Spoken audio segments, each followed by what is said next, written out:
আমাদের পানি বেরিয়েছিলি পানি 4-5 দিন পরে আমরা রান্না বান্না কোনো করতে পারি না, চৌকি থেকে নামতে পারি না, ছেলে মেয়ে নিয়ে অনেক কষ্ট করছি আমরা, ভাত রান্না করতে পারি না। এবং আমরা উপাসও আছিলাম, ভাত রান্না করতে পারি না, চুলা ডুবে গেছে, আমরা কিভাবে রান্না বান্না করব। এখন আমাদের কোনো আমরা খানা দানা কিছু চাই না, আমরা অতি দ্রুত তাড়াতাড়ি আমাদের বেড়ি প্রয়োজন বেড়ে গেছে। আমরা নিরীহ লোক, আমরা যখন কোনো আশ্রয় নেব সেটা আমরা আমাদের এই ব্যবস্থা নাই। স্বামীরা কৃষি কাজ করে, 15 প্রকার আনে, আমরা রান্না করি, গ্যাসের চুলা যেন আনুন তাও আমাদের নাই।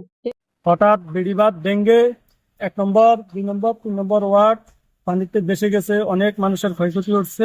এখন এটা যদি দ্রুত কাজ না করে তাহলে তো আমাদের পুরা চরেশ্বর এবং আফাজিয়া বাজার, চকিং, এগুলা সবাই কোটি কোটি টাকা অনেক ক্ষতিগ্রস্ত হবে।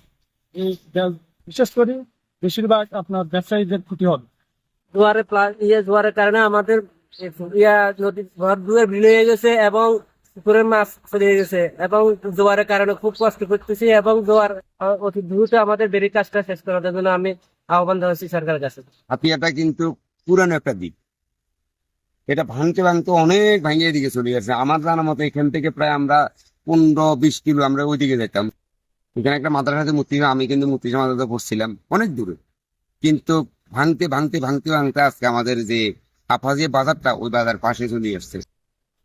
তা আমি সরকার মহোদয় এবং মন্ত্রী মহোদয়কে বলবো, অনুরোধ করব, আমাদের হাতিয়াকে টেকসই বেড়িবাঁধের মাধ্যমে এবং ব্লকের মাধ্যমে যদি আমাদেরকে হাতিয়াকে রক্ষা না করা হয় তাহলে অচিরে হাতিয়া নামে বলতে একটা দ্বীপ আছে, ওটা থাকবে না, ওটা বিলীন হয়ে যাবে বাংলাদেশের মানচিত্র থেকে।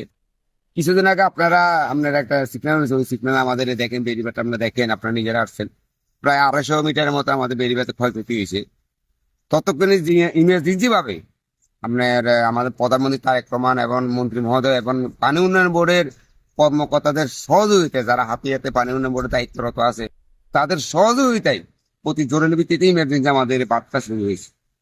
এবং আমি মনে করি যদি আপাতত এই বার্তা যদি দেয়, আমরা ইনশাল্লাহ আপাতত এলাকায় অনেক চেপ হয়ে যাবে। এখানে একটা মসজিদ, হাই স্কুল, একটা মাদ্রাসা, একটা হেফজখানা, প্রায় 1000-1200 লোকে পোলাপাইনের এখানে পড়ে, ওদের যথেষ্ট রকমের সুবিধা হয়েছে।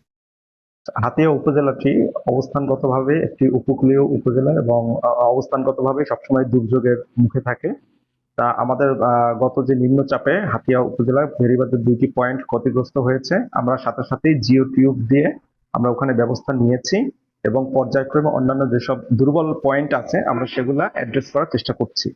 এছাড়া হাতিয়া মেইন উপজেলা ভূখণ্ডের অংশের স্থায়ী নদী ভাঙন প্রতিরোধ এবং বেড়িবাঁধ পুনর্বাসনের জন্য আমরা একটি ডিপিপি দাখিল করেছি। এটি অনুমোদিত হলে আমরা আশা করি এখানে একটি স্থায়ী সমাধান হবে।